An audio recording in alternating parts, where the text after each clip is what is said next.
Good evening, ladies and gentlemen. We are live on the TTYL Network, Coleymania podcast, myself, Reese Cole, and the ever-present Mr. Stephen Chambers. This evening, we are lucky enough to have four of the most talented female wrestlers of the Brit Wrestling scene. So without further ado, to introduce themselves, let's throw it straight over to Hollie Barlow. Good evening. Tell everybody a little bit about yourself. Oh, I don't know what to say. I'm just Hollie Barlow. Just Hollie. That's it. So that was just Hollie Barlow, everybody. She is incredible at what she does. I can back that up. I've done some research. Let's throw it over to Alexxis Falcon. Good evening. Hello. Hello. I'm Alexxis Falcon. I don't know what to say now that Hollie's just done that. I feel like I can't top it. From Hull, live in Liverpool. Got a horrible mix of the accent between the two. And yeah, been wrestling for 4 years. All there is to me. There we go. We can put subtitles up if necessary. Tonga, good evening. Hello. Hi, I'm Tonga. I am from Zambia originally, but I'm now living in Manchester. I've been wrestling for about 4 years coming up. Yeah. Cool. And to finish with, going all the way to Newcastle, I believe. Gia Adams, good evening and hello. Yeah. Hello everyone, Gia Adams from Newcastle. Been wrestling for about 5 years.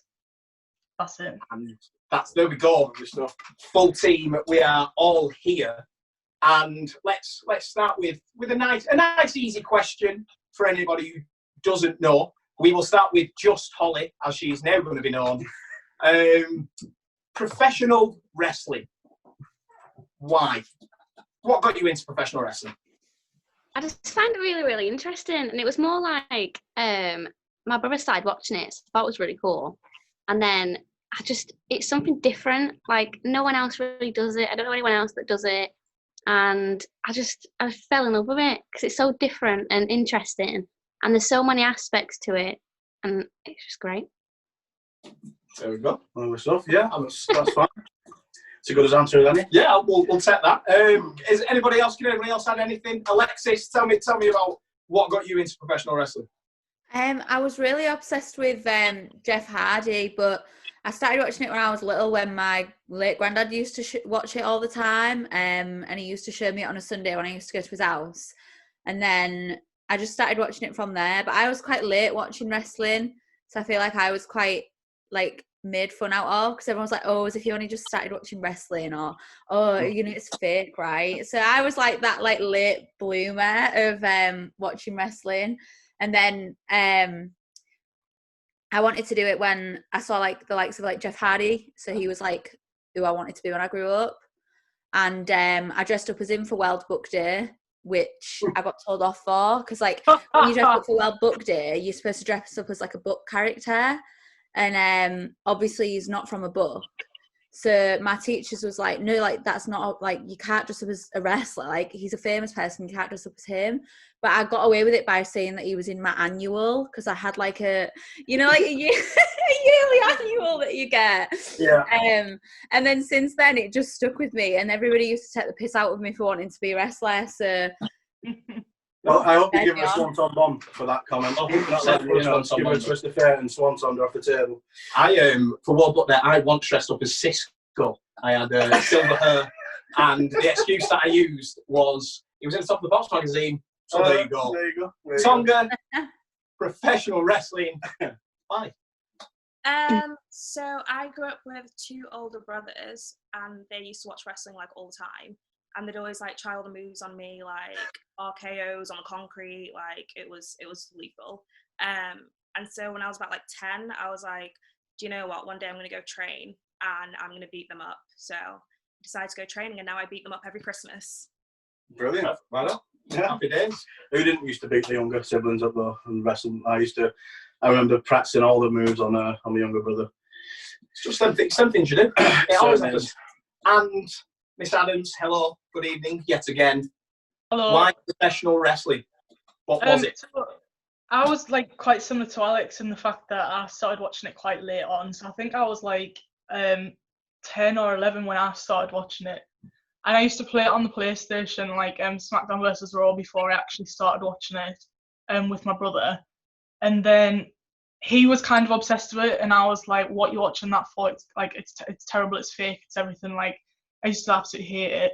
And then somehow we just kind of switched roles. He doesn't watch it anymore, and I'm a wrestler. So I don't know. It was just something different. Like, I don't want to get too deep, but I was like briefly bullied in year 7 at school. So I was like, it got to a point where I was like, I'm not going to let this happen to me or anybody else. I'm going to start So going you started giving people brain busters. Yeah, well, it got to a point where everyone was scared of me, so I was like, there we go, it's worked on it. Brilliant. I just wanted to ask, where did you all start training? Like, where was your first training school? I mean, it could be a bit of a touchy subject this now, I suppose, but like, were you all Manchester based by Gia, or was other people further afield? I'm not. Oh, you're Liverpool, I suppose, aren't you? Yeah. Yeah. Was there any particular schools? All right, I won't say what school did you start training at. Which school did you learn the most from, shall we say, that really showed you what you needed to do? Anybody? It's a difficult one, that, because like where I started, obviously that was where I learned how to bump and sell, and the coach's favourite word, the fundamentals of wrestling. But I would definitely say that like the people that were there, like there were certain people who were there that was probably taught me more than that trainer ever did, whether that was on like maybe an outside booking where we would spend time like in the ring, or they would, like, for example, Matt Fox. So he would kind of took me under his wing when I was like quite brand new, because he trained at the same training school as I did. And I would say I learned more from him than I did the actual trainer at the school. Like, it was always him that was like teaching me how to do the moves. Like, he was always the one jumping in the ring with me. So obviously it's difficult to say where I've learned the most, because I learned like the very basics of wrestling at the first school I went to, but I'd definitely say where I like started to get better and learn like more about like the psychology of wrestling, how to put a match together, was definitely at Future Shock with Sam Bailey. So it was formerly Wrestle Pro, then it turned into like Pinfall, and then now he's opened up his own school, called it Future Shock. So all the training I did with Sam Bailey has been what really taught me what I think I use the most now. So even though I learned the fundamentals at my first school, I didn't know the 7-point structure to a match. I didn't know like really basic stuff. Like, I didn't know what a comeback was, because this trainer was very old school and didn't believe in comebacks. So like, it wasn't until I started going other places that it was like, oh, this is what a shine is and this is what a comeback is. And then when I'd go back and to that school, because I was training in between the two schools, like at the time I was leaving, and I was like, oh, for a shine, and he'd always be like, oh, stop using those words, like it's not a shine. And I was just like, you're a dick. But yeah, I'd say I definitely learned the like fundamentals of like how to bump there, but not even from the trainer, from like other trainees at the school. But I learned the most, I would say, most important stuff, and how to like be more rounded as a performer by Sam Bailey. Well, maybe I'll change the question a little bit for everybody else then. Who was, I guess, your biggest influence in training wise? Who influenced you the most? Who helped you the most in the business? Obviously yourself have just said Sam Bailey. I probably think Hollie would say the same. I could be wrong, but I'll ask you anyway, Hollie. Probably Sam and Lana Austin.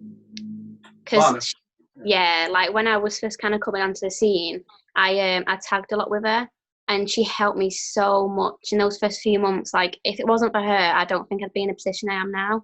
And she helped me so much, just like within like the planning of the matches and like sorting my stuff out and like making it a lot better. I definitely think if it wasn't for her, I wouldn't be where I am. But it, like Sam as well, like training with Sam has made me so much more confident in what I can do. Like, he's constantly like a big believer in just like you can do whatever you want. And I've done so many just like mad shit at Future because like he trusts that I can do it, and like he believes that he can do stuff like that. So I feel like my confidence has grown a lot by training with Sam, definitely. Yeah, I mean, Lana, you couldn't get a better role model, really, could you? Let's be honest. She's, I'd probably say, hands down, one of the best British female wrestlers in the country for me. But moving on to who have I not asked? Gia? Mate, so I started off at a really small place as well, pretty similar to Alex in the fact that it was literally a crash mat in a tiny room. And we learned, like, it was basically an hour of what moves do you want to practice. And if it wasn't for that, I kind of wouldn't have had my move set per se. But then 2 years ago, I went to train with Ollie Rampage at NGW. So my trainers are now Rampage, Screwface, and HT Drake. And if it wasn't for those three, like, I think I'm kind of the only girl that is really on shows at our training school. So I feel like they've got a lot of faith in me and a lot of trust in the fact that I'm gonna do anything to kind of like make them proud, if that makes sense. I take a lot of similarities from Rampage and Screwface because they're both very big guys and I'm a very big girl on the scene. So it's like, you know, the style of wrestling's quite similar. And I've got a lot from them about how those type of matches would work.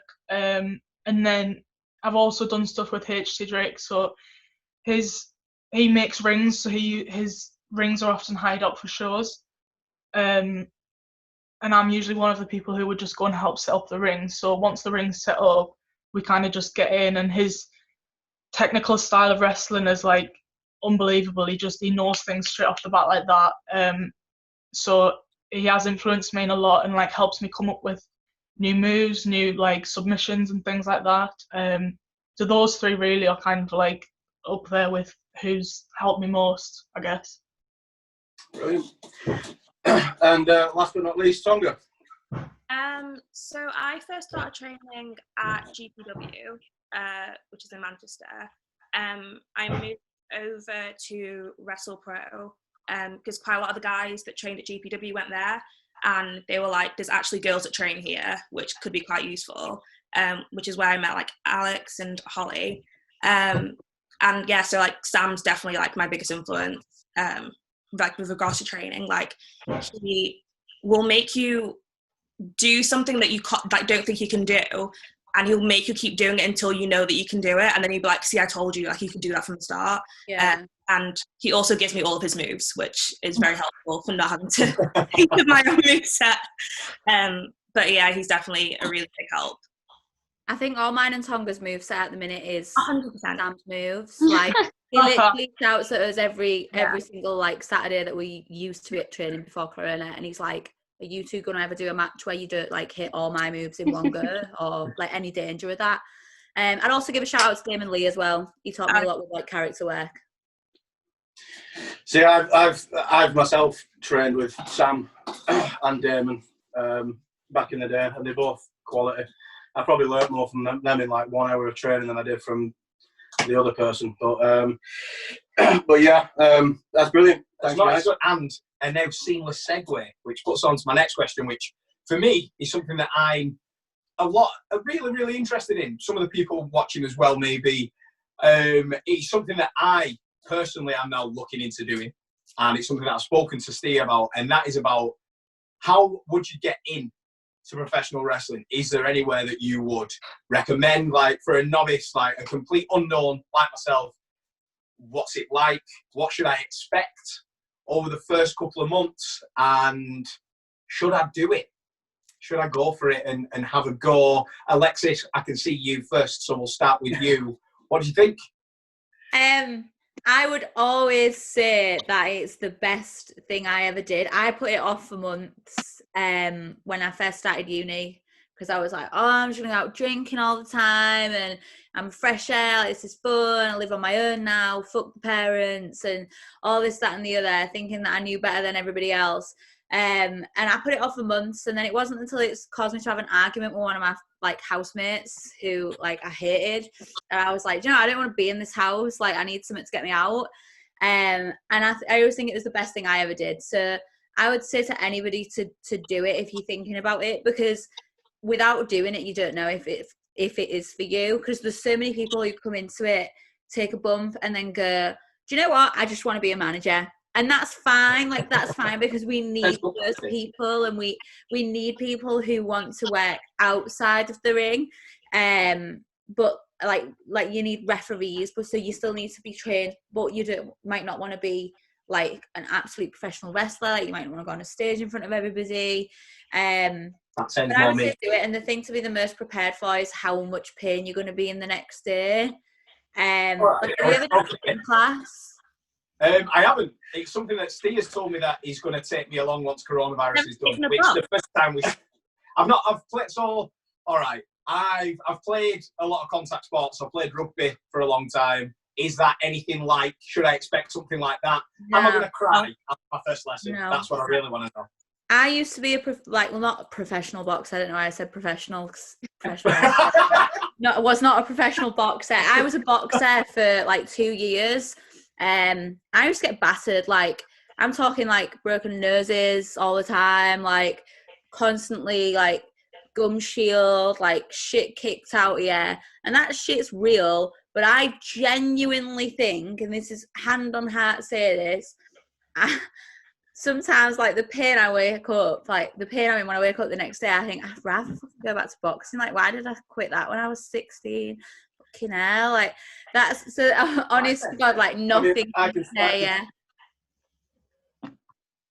can second that, because I mean, Hollie will tell everybody I had more injuries than anybody in the world. Like broken ribs.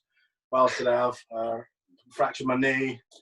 I don't know, loads of ridiculous. Oh, my shoulder. And I mean, management sounds really good now we've mentioned it. You know? Yeah, I think if I go back, I'll be in the referee room. Yeah, I could be a manager. I could not just go back in the ring. I could be a manager. All right. What a team we would be. You'd just be carrying me off all the time on crutches. Yeah, well, that's fine, mate. Don't worry. I think as long as I can talk a good game, we'll be okay. So, Gia, what do you think? Like, try and explain that first bump for me. What was it like? It's hard for me to kind of put into perspective, but because I did judo for like 2 or 3 years before I actually got into wrestling. So before I got into wrestling, I already knew how to do like a bump, because in judo they call break falls. It's the same thing. But I think obviously with wrestling as well, it totally depends on whose ring you're in. Massively.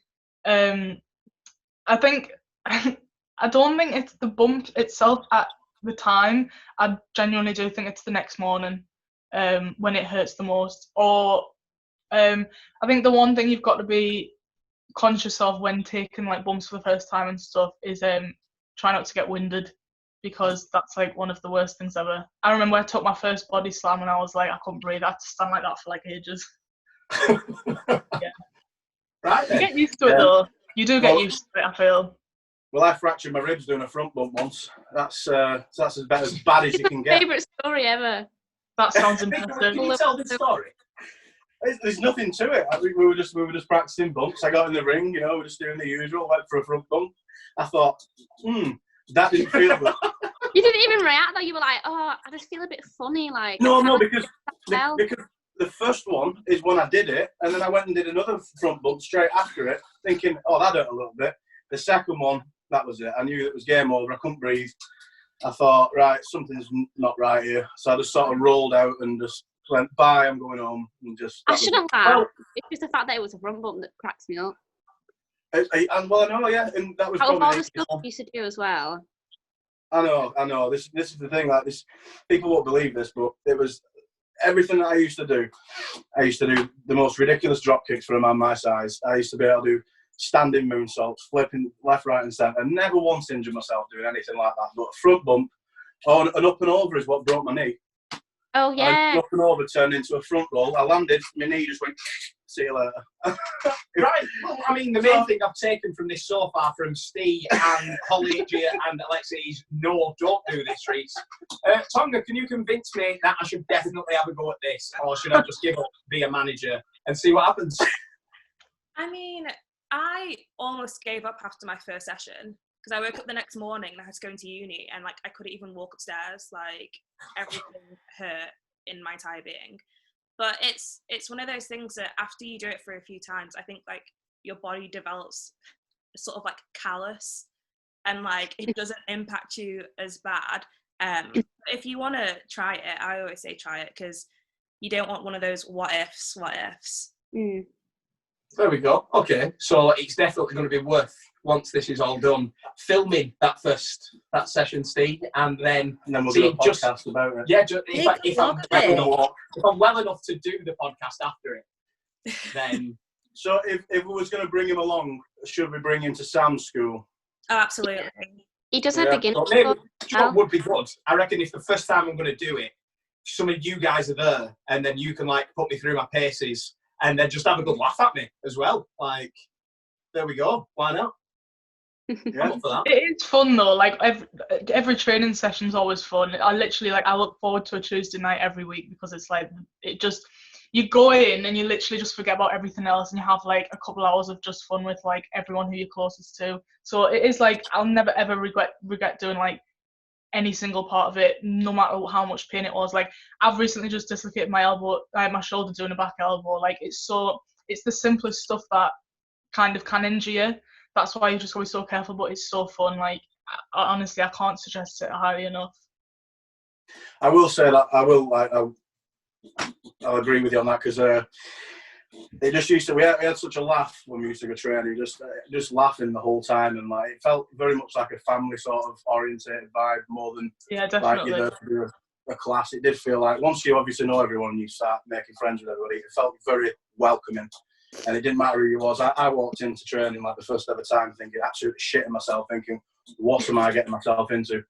And within like the first hour of being there, after we did a warm up that nearly killed me. I thought, actually, you know, everyone's coming over, shaking your hand, introducing themselves. Everyone's very polite. It's a very gentle, like, how would you say, like a very sportsmanship sort of. You know, I don't know. It's just a very friendly environment from what I got anyway. I mean, you get a few bad eggs as we're aware, but yeah, I loved it. I think I would say give it a go because I think it'd be fun. Right then. Oh, right. Well, there we go then. In a unanimous decision of yes, it's going to hurt and it'll be amusing to see it afterwards. It will happen at some stage. You've got no choice now. I know you have said it. It's live. You just said it live for everyone to see. So that's it. That's it, yeah. And you know what? I'm just going to stand up for a bit. I don't know if you want to stand up with me. Yeah, we'll stand for a little bit. I'm sick of these creaky chairs. Sorry. It's really doing me. All I can hear is the creaky chair. I don't want to get in the way of the SmackDown fist. Yeah, we'll stand side on. No. No, so one of the questions I wanted to ask regarding training, well, not so much training, but how long from when you started training was it till your first match in front of a crowd, and how did it go? We'll start with Hollie.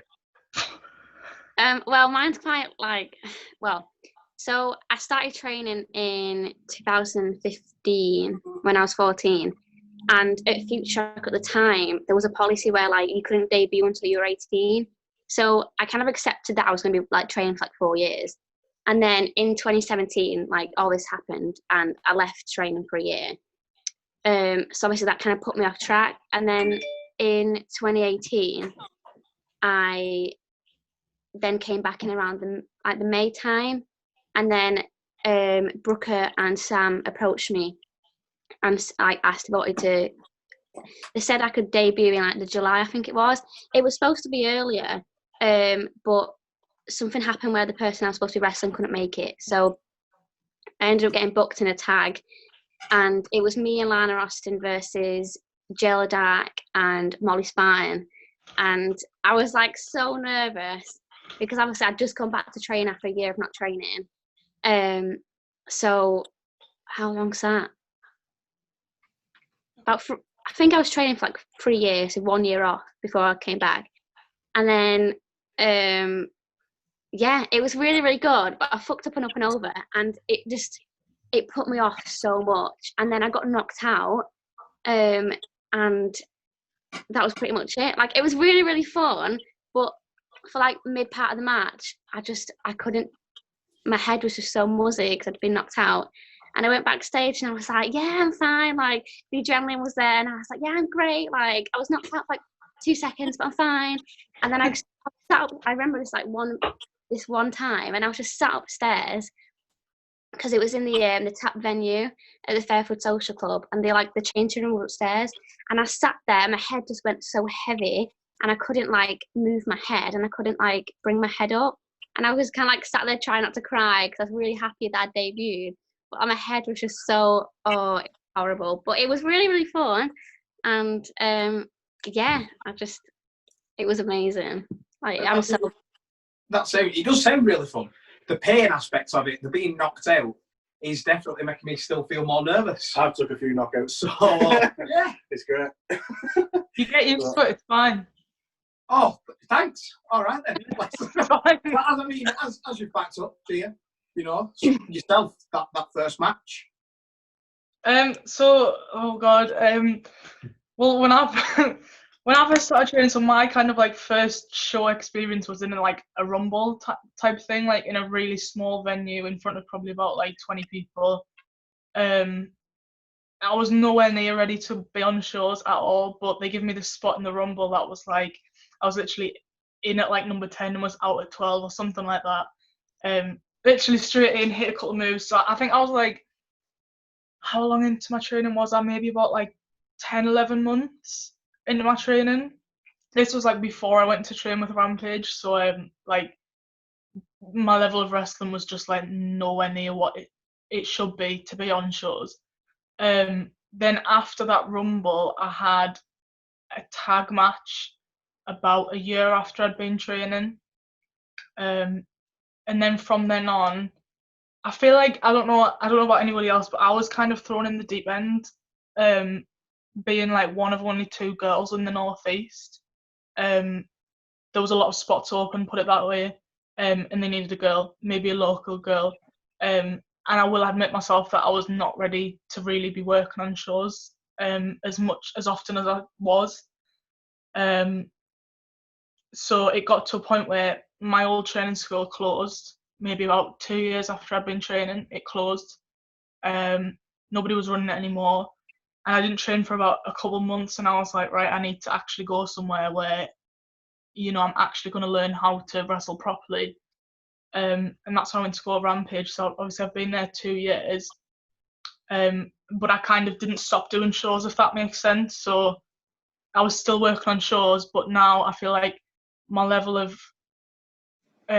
wrestling ability and kind of being able to put a match together has just like gone from like there to like well up there just because of Rampage's experience. And I think the time before you get onto a show changes depending on lots of different things. So it could be whether you're ready. Sometimes it just clicks for some people, but sometimes it might take a bit longer, and that's completely fine. Sometimes it may just be that there isn't a spot ready for you on the show yet, because a lot of promotions kind of have a steady storyline, if that makes sense. So if there isn't a space on the storyline yet, it's not your fault, it's just that they haven't got room to fit you on the card yet. And I know especially like Bailey's probably exactly the same, but a lot of the times they're waiting for something special for you because they don't want to just throw you on for the sake of putting you on a show. Like, they want to make sure that there's something that fits you right to be able to, show everything that you can do. So I think it just changes. Like, it depends on who you are, where you train, and whatever. I think I was just kind of in the rough end. We're just being told we've only got 20 minutes left on this podcast, so we need to maybe move things on quickly. It's my fault, just because I ramble. I do apologise. I want to touch on something, and I only want to briefly visit it, because there's as yourselves as performers, as fans of professional wrestling, there has been something that has gone on that wasn't right. It's something that should never ever have happened, and for me, I don't want to too much focus on what happened. I'd really like to know from yourselves what can be done from the industry, what can be done from the point of view of performers. It's an open question to anybody, and from fans as well. Who, there's been talk of people staying away from shows and not supporting wrestling. There's been talk of performers themselves not going back to shows for a wide range of reasons, which I can understand to a degree, but I think that it would be at the detriment to the business. What can we do, just as people, what can we do to make sure that something like this never happens again? And we're referring to the Speak Out movement. Yeah. I've been really disheartened by, and it's completely up to them what they want to do, but I've been really disheartened by how this movement has turned into genuinely good people now leaving wrestling. So the amount of people I have seen this week who have either closed the promotion or have decided to take a break or have taken, some time out, or they're just quitting altogether. That, to me, that's not fixing anything. They are one of the good ones. At least we can say that now, because you just never know. But, for me, it's been really disheartening, because I just think, well, if you're all quitting, and because it makes us think, oh, maybe we shouldn't have come out about it all. And it really does. I was literally saying to these three in a group chat the other day that, sometimes I think, fucking hell, with all these people quitting and all this, these genuine good people quitting, there's going to be no industry left. Fans are not going to want to pay and come to see it, because they just think it's this big toxic business, which it's not. And that makes me think oh God, should I have not said anything? But we should have said something, because these people needed outing, because they were either abusing their power, abusing other people, sexually harassing people, or just being generally bad people. And so why are we now suffering the repercussions of their actions? And I feel like we've suffered enough from what we've had to go through with these horrendous experiences. So now that there's people that are quitting wrestling and closing their doors, and fans that are not prepared to pay to come back, it just makes me think, well, what was this for? It's like they're not trying to run us out of a job. That's a really bad way of putting it. But it just makes me think, I wish I'd never said anything. But then at the same time, I don't wish I never said anything. It's such a catch-22 and a double-edged sword. I just can't understand their reasoning for wanting to leave when, now more than ever, we need their support. But that's just my input on things I've seen over the last couple of days. What could everybody doing, promoters, wrestlers, to make things safer, to safeguard people more? I actually just heard something recently which astounded me. I believe that there's quite a lot of schools out there that are not even DBS checked. Is that correct, or am I wrong in thinking that? It's literally not difficult to DBS check people. Get basic DBS checks. Make everybody sign a waiver that they will agree to a criminal background check if it needs to be done. Mm-hmm. Have paramedics on site all the time. Have, a safe person that you can go and talk to who is completely impartial, doesn't like wrestling, doesn't follow wrestling, who you can know that you can go to. Not be scared that you're going to get repercussions of not getting booked because you're seen as problematic because you've spoke out about a member of their roster. There's so much stuff that needs to be done. Anonymous surveys, they should send anonymous surveys to people saying, was you okay at this show? Is there anything that we can be doing? People would be more, comfortable coming out to other promoters about what's happened at their shows if they did it anonymously and just sent an anonymous feedback survey. Well, I mean, I used to work in child social care with in the residential system, and a lot of things everyone has to be DBS checked first and foremost.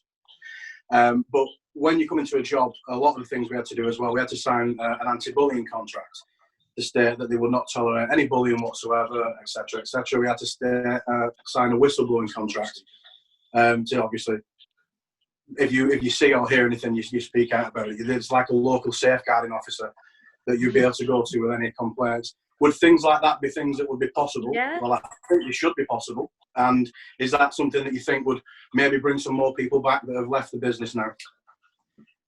I think like I'm a teaching assistant in a primary school, so I know that the amount of things you have to sign and like fill out forms to make sure that you're a safe person to be in that environment, it completely blows my mind that the fact that trainers can train people, especially under 18, and be on shows with people under 18 when they've literally got none of that. Like it completely blows my mind. But I think in terms of people leaving, I don't know if that kind of stuff is going to bring them back, because I feel like the people who have left wrestling are genuinely like really disappointed in the fact that they've thought good of their friends who have now been outed, or like they're really disappointed in the fact that they've shared locker rooms and like spoke highly of these type of people, and they've now found out like all this stuff. It's like finding out your brother's been like abusing people. It's kind of one of those things that's like, I don't want to be around that anymore.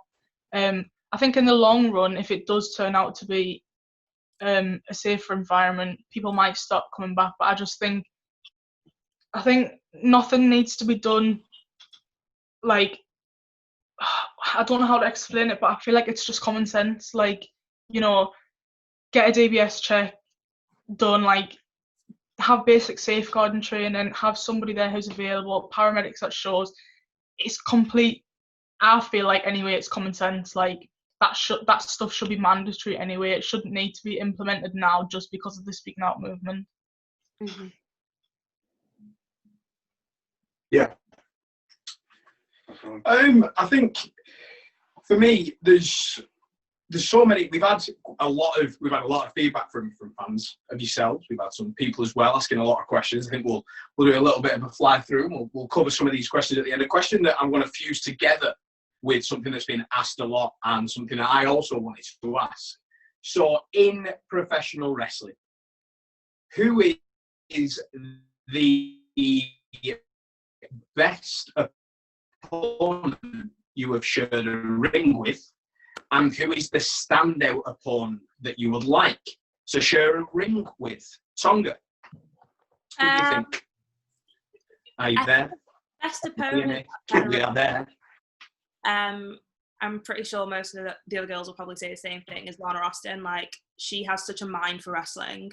Like, I turn up to a show and I'm literally just like, what are we doing?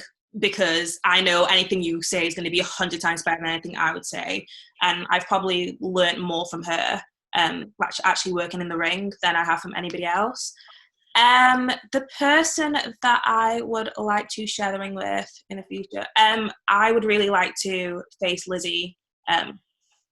She's so good, and I think that'd be a really fun match. And I'd also really like to have a rematch against Gia, because the first time was a bit of a thrown together. Wow. It was a bit of a thrown together mismatch. So I think if we actually had time to like properly sit down and combine our two wrestling minds, it would be quite a fun match to have. Yeah, definitely. Awesome.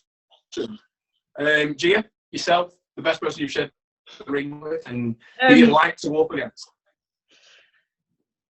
That's so hard, because I do a lot of intergender wrestling as well, and I feel like working with a female and working with a male in wrestling is completely two different, like, opposite ends of the wrestling planet. Do you know what I mean? It's like, I would totally agree with Lana Austin. Like, I had one of my favourite matches ever with her at Face Females in Liverpool. That was a pretty sick match. I think male-wise, so far, the person who I've shared the ring with who's really brought the most out in me is probably HT Drake. I wrestled him at North Wrestling in Newcastle. And that match, I feel like it's good to feel challenged, and I felt really challenged, but then came away from it feeling like accomplished. I feel like that's the type of match that really sticks in my head. And I think people that I want to work, I don't know. It's so hard. I want to work all three of these girls again, like properly. Like further down Manchester. Hopefully, I'm going to be spending a lot more time down there. So, any shows? I'm happy to I feel like this has now been created. Like, I think we need like a Coleymania title and a fatal four-way to go now. Yeah. And just argue it. I mean, I'm definitely going to stay far away from that because I will get leathered. Yeah, you would. So, Hollie. If Hollie, but she is. There she is. Am I here? You are here. All right, okay, good. My favourite is probably definitely Lana Austin. Like, I've wrestled Taonga and Alex. I've not actually wrestled that many people. Like, I think I've wrestled Taonga and Alex so many times because I only really work at Future Shock, and then like the few other promotions I've worked at, I always seem to work one of them as well. So, but like my favourite hands down is probably Lana Austin, just because she just every time I've worked with her, like worked with her tagging or worked against her, like it's just been so much fun, and she's got so many different ideas to throw around all the time, and any ideas you have, she kind of plays with them, and it's so much fun. The one I want to wrestle is like I've wanted to wrestle her for so long. Is Debbie Keitel. Because everything I've seen from her is just it's so interesting, and she does a lot of comedy stuff as well, which is something that I'm trying to kind of like get into a bit myself. And she's just one person that I really, really, really want to wrestle. But yeah. And Alex, we will finish with yourself. Let us So know. I would completely agree. One of my favourite matches ever. That even when I watch it back, I'm like, I don't normally watch my own matches back and think this is a good match, but I was like, this is a boss match. Was against Lana Austin. She, like Taonga said, she's just got an absolute mind for professional wrestling. But she lives and breathes it, so it's very much expected.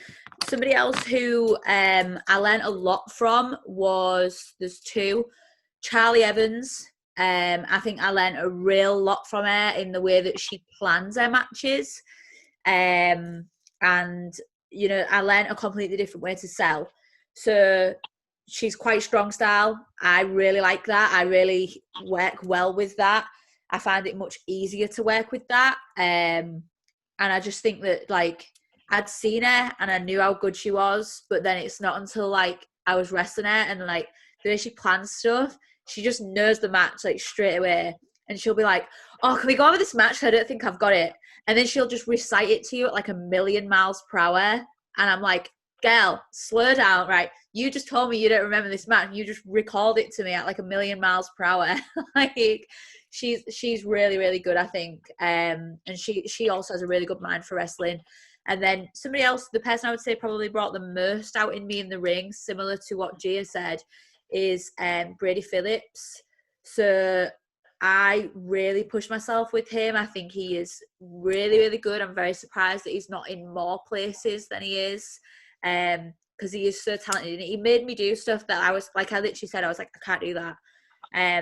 I said to him, like, before the match, I'm not going to catch a dive on my own off like a 6'3" man. And he was like, you will, trust me, you can do it. Kind of like what we were saying about Sam earlier. Like, he just really believed in me that I could do it. And I did, and he was fine. So, and then the person who I really want to wrestle, it's recently changed because I've only just seen, like, some of her stuff, is Aaliyah James. She's quite new on the scene, but oh my God, she's so good. Like, she's fucking unbelievable. I was watching some of her stuff on Twitter just before lockdown, and, like, she's, like, really going to be one to watch. She looks really good. So, Scott, as you may be aware, there's a bit of a lockdown on. Yes, I had heard that. Lots of people have suddenly got a lot of time on their hands and a smorgasbord of content to choose from to fill that time. How can people find the best nerdy content when there's so much out there? It's difficult, but don't worry. I have developed a system to find the good stuff. I'd love to hear it. So basically, there are 3 criteria that all the best content contains. Animated characters playing in a sport, a team of misfits overcoming impossible odds, and the acting talents of Wayne Knight. What if people don't want to watch Space Jam on repeat? What? I've got another idea. How about a podcast from 2 down-to-earth guys discussing the best in books, films, comics, music, game and TV series? That sounds amazing. I'm in. Excellent. What do we call it? Into the Nerdiverse, I reckon. I'd listen to that. Damn right you would. Hollie, do you want to start? Where can the people find you? My Twitter and Instagram socials are both Hollie Barlow _, and I've also got a Big Cartel, which is just holliebarlow.bigcartel.com. Gia. My ins- my Instagram is Giawrestler. Twitter is Gia Pro Res. I also have a Big Cartel, which is just Gia Adams at Big Cartel. Yeah. Alex. Mine's just Alexxis Falcon with 2 X's. Sorry, Chris Brooker, if you're watching. It's 2 X's, not 1. Always will be. Printed on a t-shirt. I'm just Alexxis Falcon on everything with 2 X's, Big Cartel, Twitter and Instagram. And mine is at Itstaonga on not on Facebook, on Twitter, Instagram, and TikTok, and bigcartel.com. Buy my t-shirts and my 8x10s. Well, we've got another couple of questions that we would like to field to you. Now we've got a little bit more time, Mr. Chambers. So going back to the Speak Out movement a little bit, one of the questions that one of the fans has asked is how do you feel hearing other people's stories after coming out yourselves and seeing that you wasn't in this alone, if you will? How do you feel about hearing other people's stories? And I will put that to any of you. I was heartbroken. Yeah. I honestly, like, I didn't eat for days. I didn't brush my teeth. I didn't shower for 2 days. I absolutely stank. Felt so sorry for James. I was not fun to be around. But I was properly heartbroken. Like, so I wasn't gonna like come out about certain things that I had to say until like other people mentioned it, and then especially when I posted about Andy Baker, who was the head trainer of our school. If you've not seen his apology on the Liverpool Echo, go and read it. It's fucking dire. I haven't seen that, but we'll read it. I'll link it. Don't worry, I'll link it. But yeah, like, it was really shocking because when I was there, a lot of the people, it's like a mob mentality, and it wasn't any of their fault because that's how he trained people. But as heartbreaking as it was, for something like that, it was actually somewhat bittersweet to see, because it was nice that people have finally realised, because there's no better feeling than getting out of a toxic relationship, I'm going to say. And I think it was like the harsh truth about him that a lot of those trainees needed to see to take the plunge and go, we're going to be better off somewhere else. But like some of the stories that like I read, I know she won't mind me saying this, but Lizzie's story, so she sent me that before she posted it on social media on the night that it all came out, and she'd sent me it, and honest God, like, I was literally sat in tears, and poor James was like, what are you crying at? And I couldn't tell him because it wasn't my business at that point, like, to tell him. And then like I literally just said to her, I was like, we're going to be here for you when you want to put it out.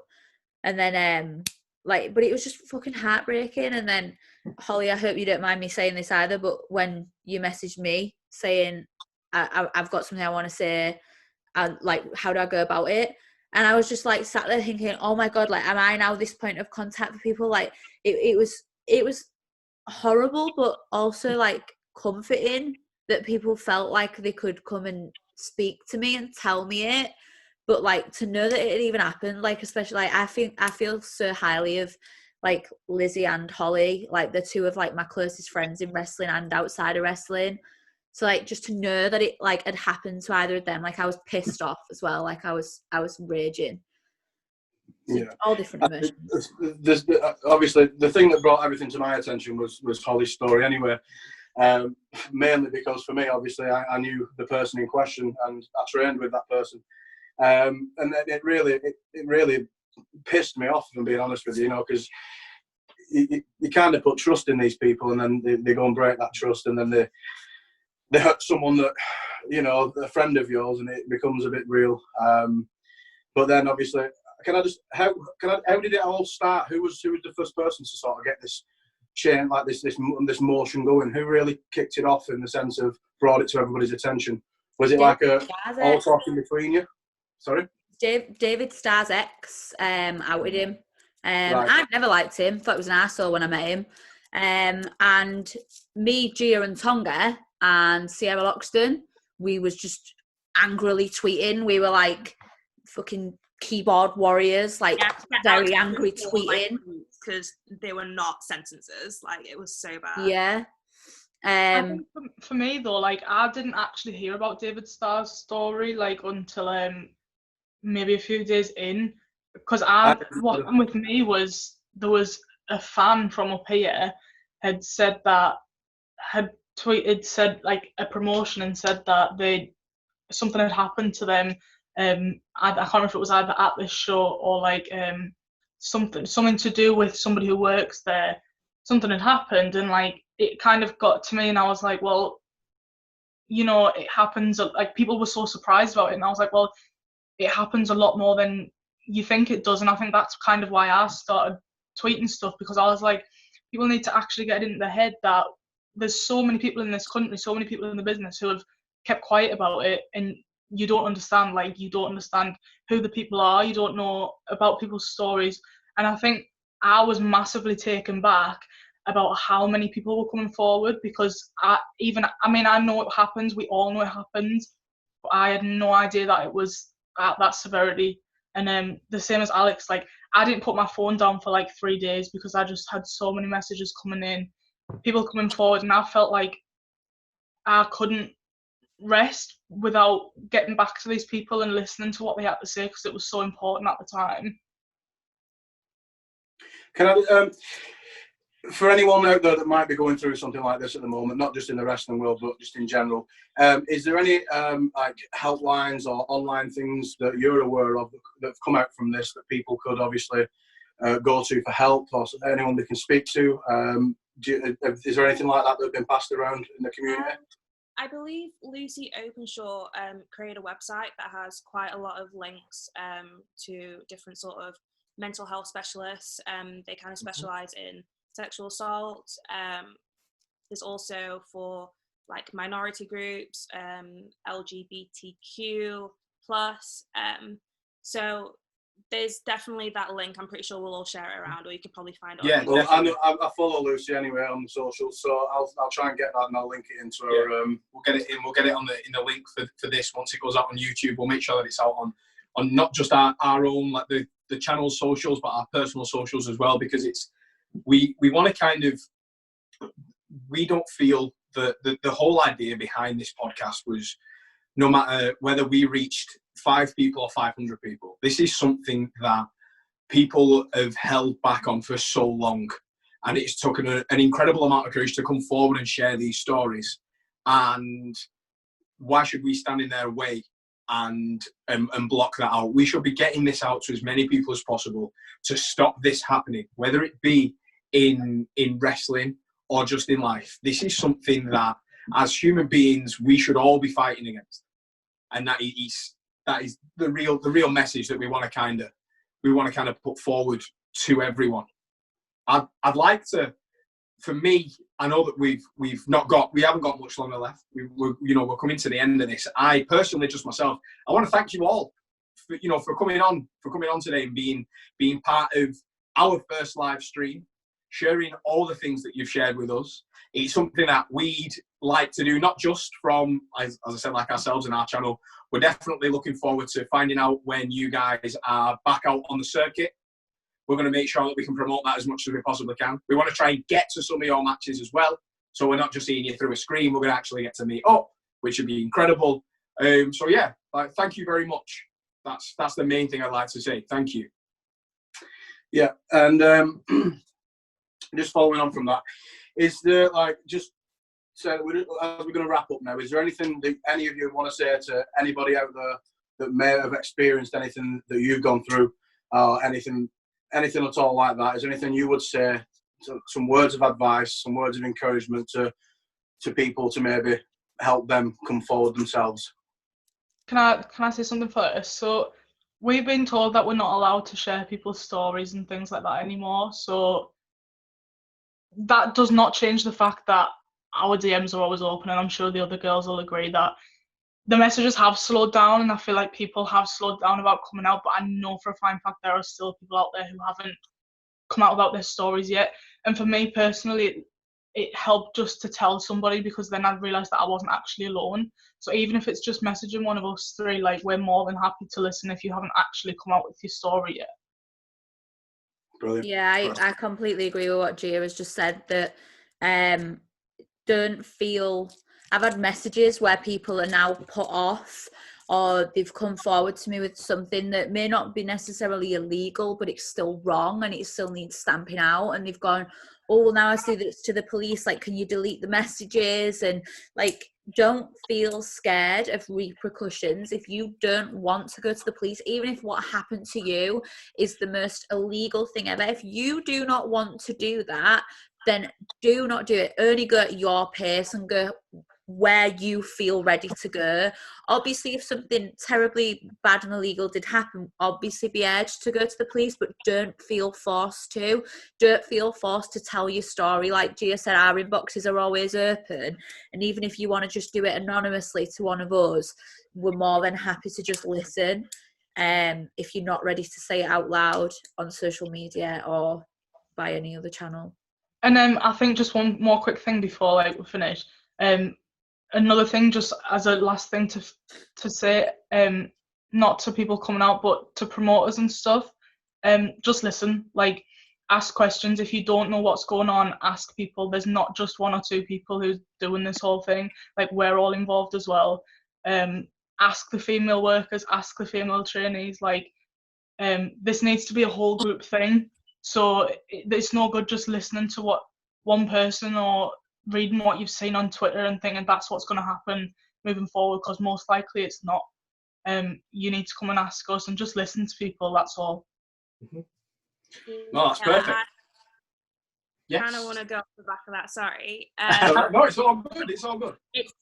I think the whole reason that this movement works so well is because people actually listened up and people took away their ideas or, like, these romanticized views that they had of other people within wrestling. So I think that if you can see someone acting inappropriately towards anybody within wrestling, say something, because so many people feel kind of ashamed about what they've gone through.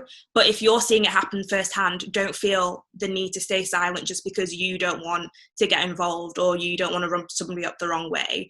Everyone should be speaking out about every single thing that's happening. I agree with that. I mean, like we've said, I want to thank you all. And I believe that earlier on, during slight technical difficulties, you guys may have plugged your social media. So, I mean, we're going to link all of that in the description for everything.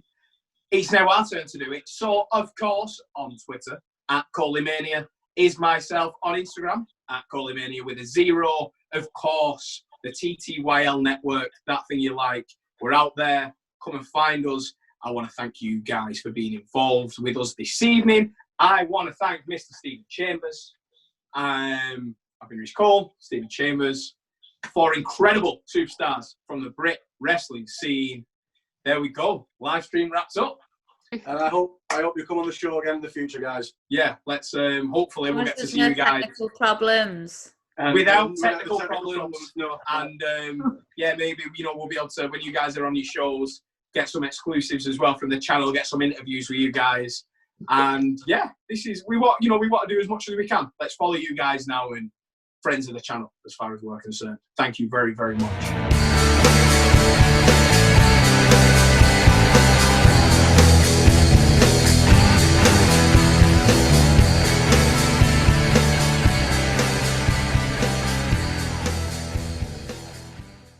This podcast is part of the That Thing You Might Like network. Here's something you might like. Find us on socials @TTYL Network.